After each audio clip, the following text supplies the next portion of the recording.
Hello everyone. आज के इस सेशन में हम कक्षा 7 की हिंदी पाठ्य पुस्तक वसंत का पाठ 1 हम पंछी उन्मुक्त गगन के पढ़ेंगे। इस कविता के कवि हैं शिव मंगल सिंह सुमन। तो बच्चों, कविता शुरू करने से पहले कविता के बारे में थोड़ा जान लेते हैं। इस कविता में कवि ने पक्षियों के बारे में बताया है कि पक्षियों को खुले आकाश में उड़ना अच्छा लगता है और स्वतंत्र रहकर बहता हुआ जल पीना अच्छा लगता है। उन्हें अपनी स्वतंत्रता बहुत प्यारी है, इसलिए वे किसी भी कीमत पर अपनी आज़ादी को खोना नहीं चाहते हैं। तो बच्चों, कविता की शुरुआत करते हैं। हम पंछी उन्मुक्त गगन के पिंजर बदना गा पाएंगे, कनक तीलियों से टकराकर पुलकित पंख टूट जाएंगे। तो इन पंक्तियों के माध्यम से कवि कहना चाहते हैं कि हम पंछी उन्मुक्त गगन के, हम पंछी खुले आकाश में रहने वाले हैं, पिंजर बदना गा पाएंगे, और यदि हमें पिंजरे में बंद कर दिया जाए तो हम स्वतंत्र रूप से गीत नहीं गा पाएंगी। कनक तीलियों से टकराकर पुलकित पंख टूट जाएंगे। पक्षी कहते हैं कि हमारा पिंजरा सोने का ही क्यों ना हो, लेकिन हमें तो अपनी आज़ादी प्रिय है। हमारे पुलकित पंख यानी खुशी से भरे हुए पंख सोने की सलाखों से टकराकर टूट जाएंगी, क्योंकि हमारे पंख बहुत ही कोमल हैं और सोने की सलाखों से टकराकर हमारे पंख टूट जाएंगे। आगे है, हम बहता जल पीने वाले मर जाएंगे भूखे प्यासे, कहीं भली है कटुक निभोरी कनक कटोरी की मैदा से। इन पंक्तियों के माध्यम से कवि कहना चाहते हैं कि पक्षी तो नदी का बहता हुआ जल पीने वाले हैं और उन्हें अगर पिंजरे में बंद कर दिया जाए तो वे भूख प्यास से मर जाएंगी, और सोने के पिंजरे में बंद रहकर और सोने की कटोरी से दाना खाने से कहीं अच्छा स्वतंत्र रहकर कटुक निबोरी खाना है। कटुक निबोरी होता है कड़वी निबोरी, निबोरी होती है नीम का फल। तो पक्षी कहते हैं कि हमें तो बहता जल पीना अच्छा लगता है, और यदि हमें वह जल न मिले तो हम भूख प्यास से मर जाएंगे। भले ही हमें सोने के पिंजरे में सोने की कटोरी से दाना दिया जाए, उससे ज़्यादा अच्छा तो हमें कड़वी निबोरी खाना अच्छा लगेगा। हमें तो सिर्फ अपनी आज़ादी ही प्यारी है, हमें सिर्फ खुले आकाश में ही उड़ना है। स्वर्ण श्रृंखला के बंधन में अपनी गति उड़ान सब भूले, बस सपनों में देख रहे हैं तरु की फुनगी पर के झूले।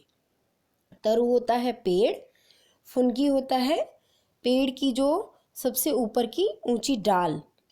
तो इन पंक्तियों के माध्यम से कवि कह रहे हैं कि पक्षियों को अगर हम स्वर्ण श्रृंखला यानी सोने की जंजीरों से भी बांध दें तो उस बंधन के कारण पक्षी अपनी गति यानी वेग उड़ना भूल गए हैं, क्योंकि हमने उन्हें सोने की जंजीरों से बांध दिया है और उस बंधन के कारण पक्षी अपनी उड़ान भूल गए हैं, अपनी गति को भूल गए हैं, अर्थात वे सब अपना उड़ना भूल गए हैं और बस सपनों में देख रहे हैं तरु की फुनकी पर के झूले। अब तो बस पक्षी सपनों में ही पेड़ की ऊंची डालों पर झूला झूलना देख रहे हैं। क्यों? क्योंकि असलियत में तो यह कभी भी संभव नहीं हो सकता, क्योंकि हम तो पिंजरे में बंद हैं और पिंजरे में बंद होने के कारण पक्षी खुले आसमान में नहीं उड़ सकते, और जिसके कारण वे अपनी उड़ान भूल गए हैं। ऐसे थे अरमान कि उड़ते नीले नभ की सीमा पाने, लाल किरण सी चोंच खोल चुगते तारक अनार के दाने। तो इन पंक्तियों के माध्यम से पक्षी सोच रहे हैं कि हमारी इच्छा तो नीले आकाश के अंतिम छोर तक उड़ने की थी। पक्षी जो है नीले आकाश में अंतिम छोर तक उड़ना चाहते थे। वे कहते हैं कि हम पक्षी सूर्य की लाल किरणों के समान लाल चोंच खोलकर तारों रूपी अनार के दानों को खाना चाहते थे। और ये सभी उनकी इच्छाएं हैं, वे पूरी नहीं हो सकी, क्योंकि अब तो वे पिंजरे में बंद हैं। पक्षी क्या चाहते थे कि वे नीले आकाश के अंतिम छोर तक उड़कर जाएं और सूर्य की लाल किरणों के समान लाल चोंच खोलकर तारों रूपी अनार के दानों को खाएं। और ये सभी इच्छाएं उनकी पूरी नहीं हो सकती, क्योंकि वे तो अब पिंजरे में बंद हैं। होती सीमाहीन क्षितिज से इन पंखों की होड़ा होड़ी, या क्षितिज मिलन बन जाता या तंती सांसों की डोरी।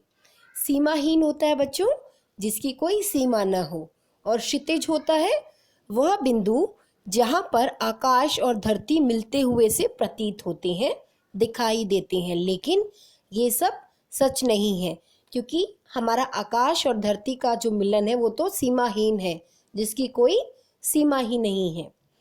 तो इन पंक्तियों के माध्यम से कवि कहना चाहते हैं कि पक्षी अपने पंखों की होड़ लगाकर, होड़ यानी प्रतिस्पर्धा लगाकर सीमाहीन क्षितिज तक जाना चाहते हैं।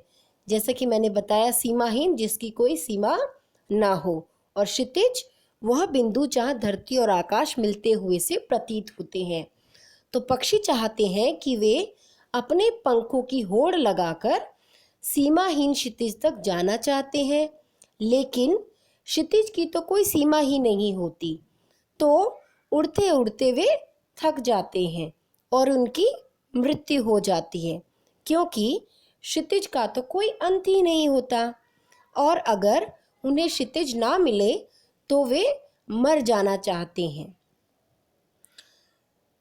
नीड़ न दो चाहे टहनी का, आश्रय छिन्न भिन्न कर डालो, लेकिन पंख दिए हैं तो आकुल उड़ान में विघ्न न डालो। नीड़ होता है बच्चों घोंसला, आश्रय, और चिड़िया जो है पक्षी का आश्रय क्या है, उसका घोंसला। छिन्न भिन्न यानी नष्ट कर डालो। तो इन पंक्तियों के माध्यम से पक्षी कह रहे हैं कि चाहे हमें टहनी पर या शाखा पर नीड़ यानी घोंसला न दो, भले ही उस आश्रय को छिन्न भिन्न कर डालो, अर्थात भले ही हमारे घोंसले को नष्ट कर डालो, लेकिन ईश्वर ने हमें उड़ने के लिए पंख दिए हैं, तो हमारी बेचैन उड़ान में बाधा न डालो। अर्थात हम उड़ने के लिए बहुत उत्सुक हैं, तो हमारी उड़ान में बाधा न डालो। हम खुले आकाश में पंख फैलाकर उड़ना चाहते हैं। तो बच्चों, आपने इस कविता के माध्यम से पढ़ा कि पक्षी स्वतंत्र रहकर खुले आसमान में उड़ना चाहते हैं।